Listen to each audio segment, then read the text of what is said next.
Assalamu alaikum, shabab wa sabaya. Let me just do the last kind of revision about chapter 16, sorry, about chapter 6.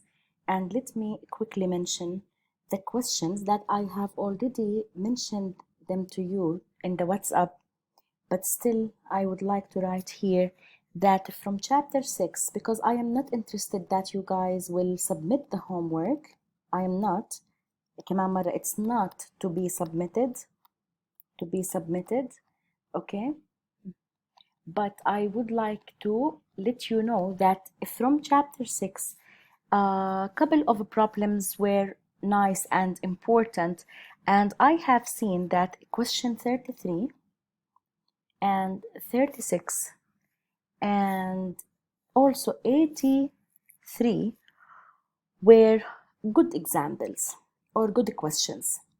Now these two, of course, you will have the answers for them. This one, anyway, I will go through some kind of the concepts and some answers for these questions. Let me first, before I will start question 33, before that, let me explain one concept, or re-explain basically one concept about conservation of energy. All right, now if I ask somebody to climb to the 3rd floor in Khalifa University, and I ask student number 1 to go to the 3rd floor, and this is 1st floor and this is 3rd floor, and let me say, and the student number 2, I ask him through different way to go to the 3rd floor, and student number 3 will go and reach to 3rd floor in different 3rd way. Let's say that 3rd floor, is 10 meter high. So all of them, let me also consider that this is our ground, so this is our zero level. If you see in the conservation of energy, we always have to specify the reference level or reference point or zero level. These all expressions are for the same thing. So the first student was asked to go by stairs, literally, okay? Of course, he will be exhausted by then. The other one, he was asked to go by the elevator, okay? And imagine, just imagination, that we have a rope here, and for some kind of nice experiment, the third student was asked to, like, kind of experiment, go by a rope, you know, like to climb by the rope.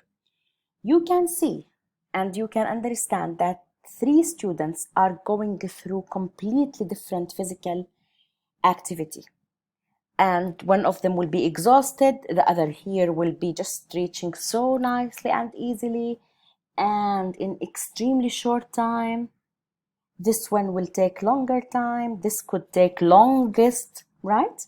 But if I ask just a simple question, which student have or will have the most potential energy at the top, you know, or at the top, or here at the 3rd floor, which student will have the most potential energy? I hope, guys, that while you're listening to me, you can get the right answer. What is the potential energy at this point? mgh. And let's assume that 3 masses, m1 is equal to m2. Just let's assume that, you know, the 3 students, they have the same weight or mass, okay? So if m is the same, so m is the same, okay, and here mgh, and here mgh. If m is the same, g is anywhere the same. What about height? For all of them, regardless of the path that they went through, for all of them, the height is only 10. So all of them, all will have same potential energy at the top of the 3rd floor. So it doesn't really matter how you go as far as you're going up the same height. All right? So path does not matter. Height does. Height does. All right? But the path doesn't matter. All right? So if you're going like that, okay? If you're going like that, sorry, it should start from the same point, all right? Basically, the most important that they should all start from the same point, okay? And they reach to the same elevation, or like that, all right? Path doesn't matter. As far as the starting point is the same, ending point is the same. Great. Now, let's do something about the question 33. In question 33, basically you will see the question, but I will solve it here. And it says that there is an object here, and it's going on an inclined plane, and this inclined plane is with an angle of 23, and it's going up, and it's reaching here. All right, it's reaching here to the top. Okay, I should draw the same thing because this is the same object. Okay, it's reaching at the top. And the question basically, just a second. And this height is given to be 1.22 meter. All right. And what else? All we need is to basically what we need to know what is V initial. All right. Once the students will see inclined plane, they will be a bit confused. Oh, this is inclined plane. Let me start with force analysis. The object is going up. This is force of friction. This is normal force. This is normal force. This is mg, mg sine theta, mg cosine theta, blah, blah, blah, blah. This is all not required. So no need to analyze the inclined plane. Okay, this is not to inclined plane problem. It's not. Okay, this is no need even to really note the angle, because we said really path doesn't matter. So theta really doesn't have anything to do. Maybe we will not even use the 23. We could be using it if we want, for example, by trigonometry, find the height by using sine, cosine, something. But maybe here we will not even use it. And what else? Most of you, when they say V initial, they will say, okay, V final here is 0, and let's use the equations of motion. V final is equal V initial plus AT, and then they say that, okay, we don't have this, try the other one. And V initial square, because we are trying to find V initial, right? Plus 2A delta X. Somehow you have here hope, because you could calculate delta X, because you have here the sine 23 is equal opposite divided by hypotenuse. Oh, all right, I can find delta X, but what about A? So they try to work with that. I don't want this. This is complicated. All right, it's complicated.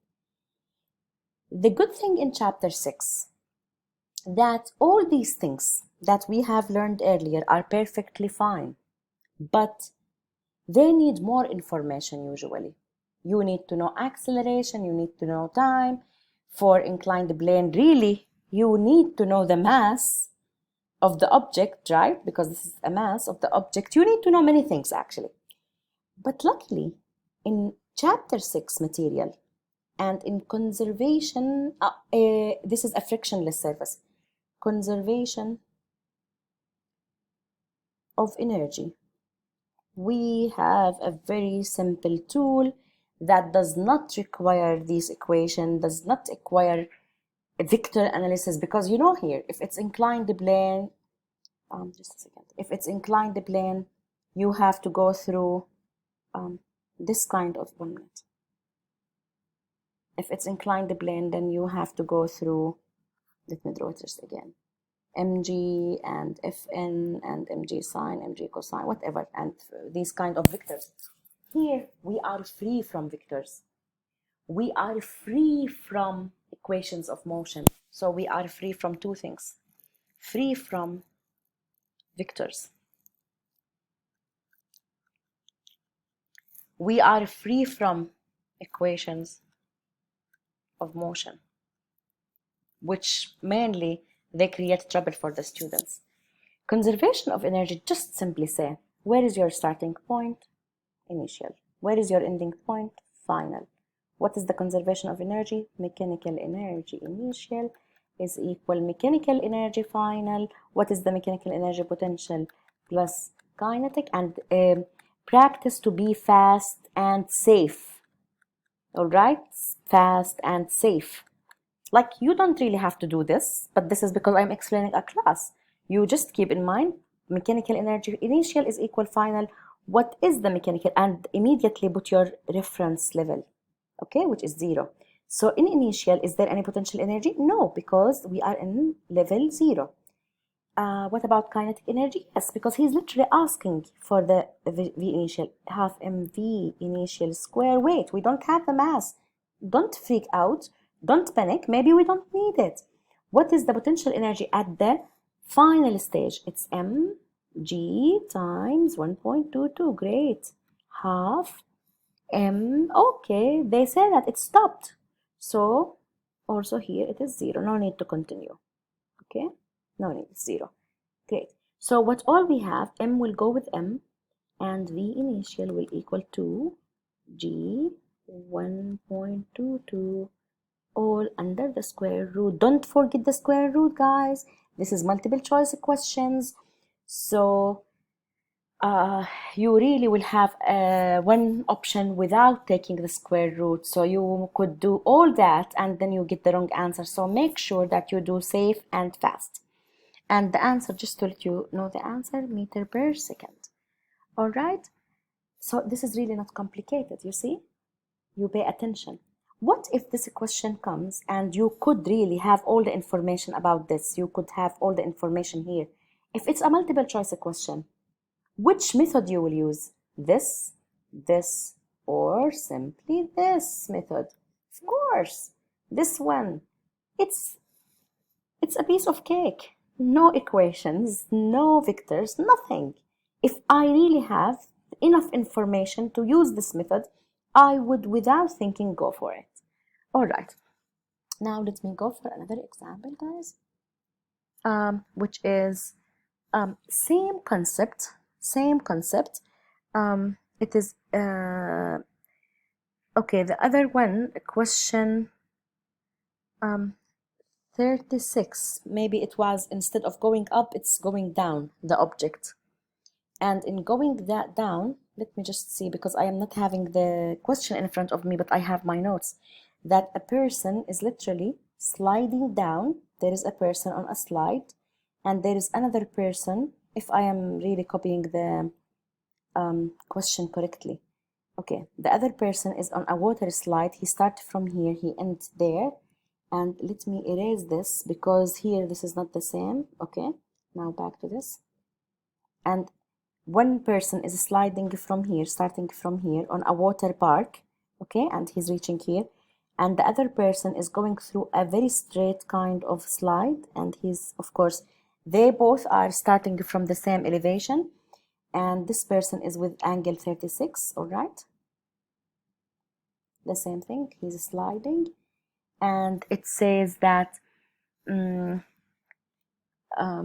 what is the V final that both people and again, we are assuming frictionless surfaces, frictionless, because otherwise we will go in the non-conservative kind of system that we will not cover in this lecture. So if they say the question is what is V final for both same mass person, of course, because we have to eliminate the factor of mass. So they are asking for V final here, V final here. If it is only a conceptual question, if it's only a conceptual